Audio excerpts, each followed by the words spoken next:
Hey, this part two.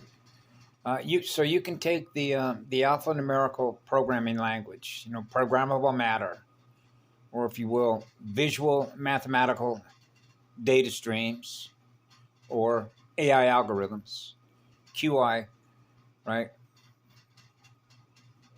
Inorganic, right? Deadlight. It's a finite light system,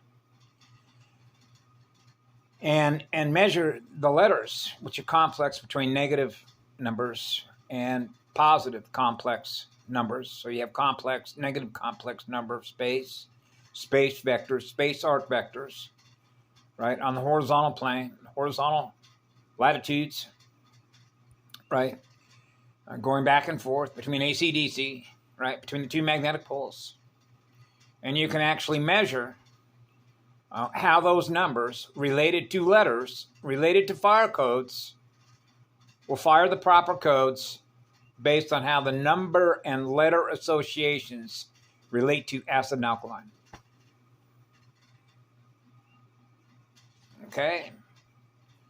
So in other words, your radio set has been programmed to run low frequency at a 7.2 Schumann resonance in order for souls to be down here to be used as batteries, souls to be siphoned off to keep the AI running. Okay. That's a simplified version of it.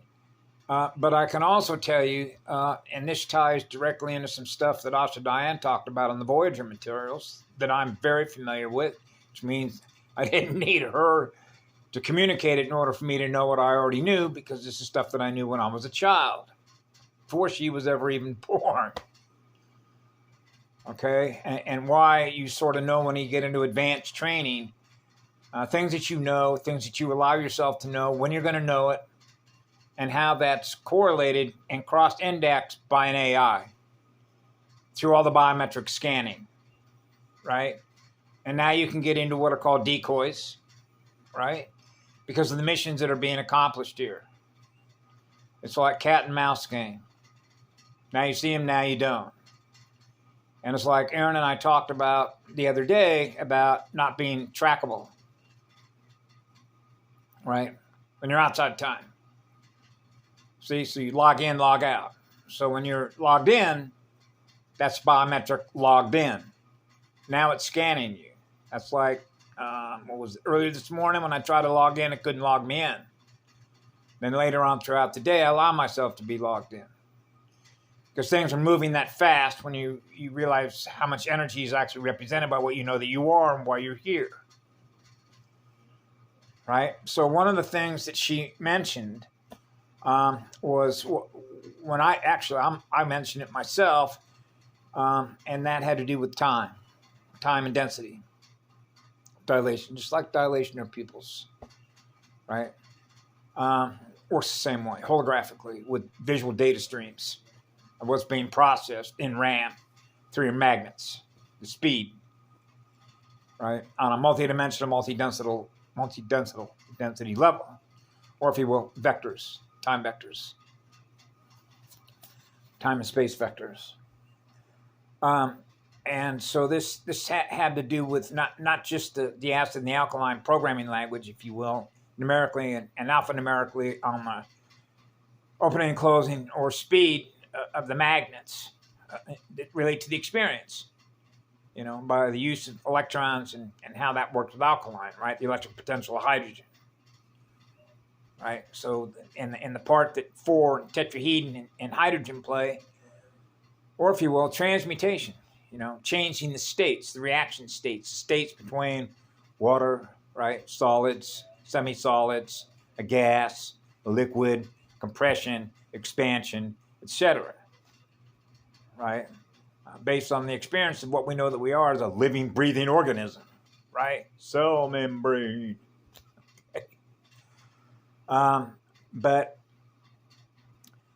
But that was something that I realized as a child when we think about buying time, and I mentioned to you about the AI, okay? Acknowledge it is in a race against time because it knows it's in a finite system. As a result of what? All the Star Wars, okay? That's why it's a cosmic level clearing. So when I mentioned to you before about needing time, right?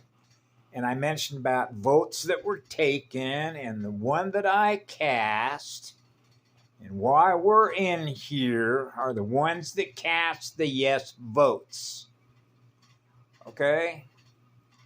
And believing that by coming in here and the currents that we're connected to, which is the source, okay, as a polarity integrator could pull enough fragments together connected to the primal sound field, right, to prevent the complete collapse, if you will.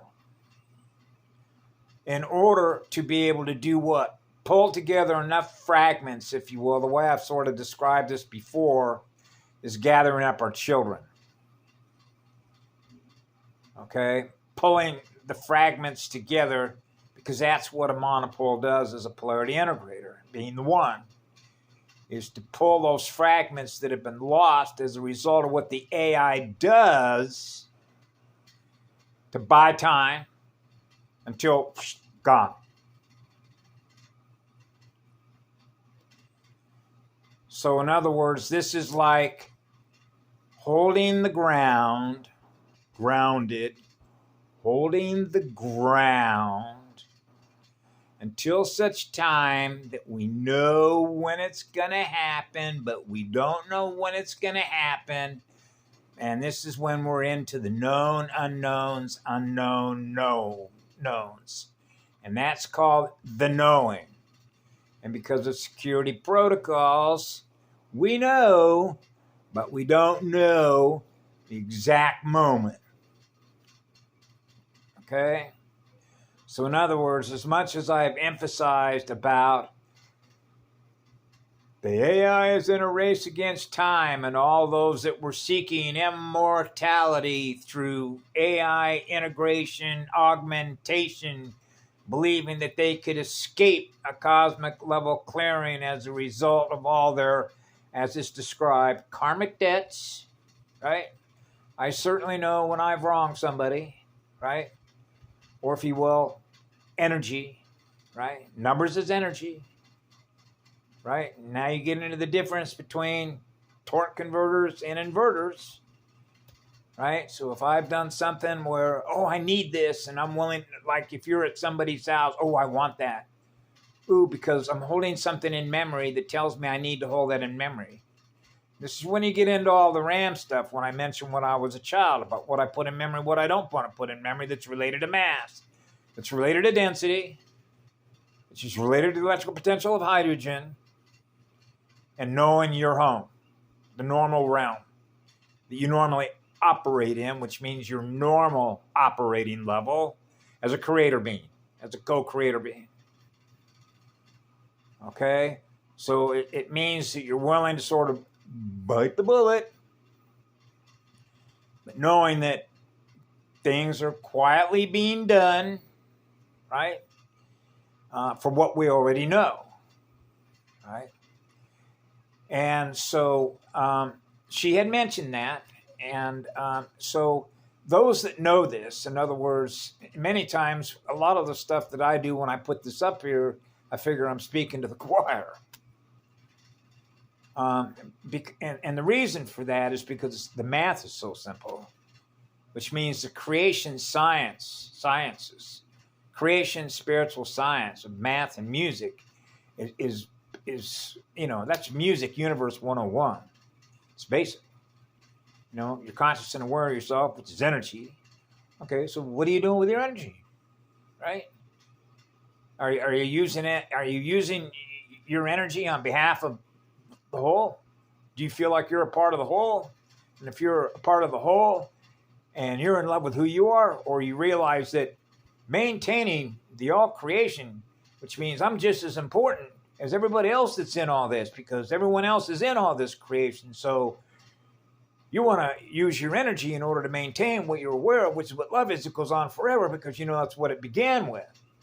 Now, that for me, that's logic. That's basic math logic. Because otherwise, if you're using your energy against somebody else in order to acquire energy after them, or you covet things because of the material value that's perceived in your own mind as having value, which means the matter has value, like a gem. Okay, well, who decides what the level of value that it has? Like, does gold have more value than water? Does water have more value than being kissed by your parents who love you and hug you? Right? So I always knew when I was a child, because I experienced it, and experience is the teacher. So the experience is informing us through our own self-discovery what we love, what we enjoy, right? On a spiritual and a soul felt level, the felt experience, what we feel in our heart and soul, right? So I did hope I had there is a picture of a young girl who's probably in her early 20s, I'm going to imagine, who's my wallpaper, for example. And when I saw this, I thought, wow, what a beautiful young lady. And remember that beauty is in the eye of the beholder, based on the vibration of the perception through which what you're experiencing in your mirror is who you are, which is who I am, of what I see in that mirror. Now, one of the reasons, the main reasons that I love this picture and put it up there is because of the way that I know that my energy works, which means the same energy that is in me is the same energy that's flowing through her. But what was beautiful about this particular picture, which was like self-identifying with it, was the absolute vulnerability that you could see in her aura, which was the way that her eyes were at you really get down to the final pixelated detail of an eyelash, or what we call a look, right? An essence that you can actually experience by the form that is presenting itself to you, even though it's a still shot. And what I felt in me and why it's there is to self-reinforce what I call the purity of a girl's heart, a creator, a goddess. Because you can see when you look at her, not only the finer details of the colors, the color of her hair, which was red, the way certain strands went down and curled, the artist, okay? But it was her purity, which is the vulnerability, which is the essence of what? Innocence. When you can be in a realm, in a spiritual realm, and be, if you will, totally vulnerable, where even the most sensitive nuance of a male or a guy or whatever you see in nature that is presenting itself like a flower in a garden, that is so vulnerable when the petals are just there, that you would dare not ever shake one petal on that flower, because the elegance and the beauty and the artistic spiritual form in which that presentation is in your mirror is like, wow. The artist, the vulnerability of a flower that is just sitting there as living energy in spirit form, presenting herself as a flower that is in full bloom, as if there isn't anything in that goddess's garden that is going to ruffle her hair, ruffle her feathers, because she has allowed herself to be 100% vulnerable to the universe, knowing that she has absolutely no reason to experience any fear, to allow her innocence to be presented in that way. And that's why I have that photo on my camera, is to remember who I am. The innocence and the purity of a child's heart that is experiencing the purity of eternal, unconditional creation, love energy that is on fire to present itself. That's the truth of it. Have a good night. Be good to yourselves. Take care.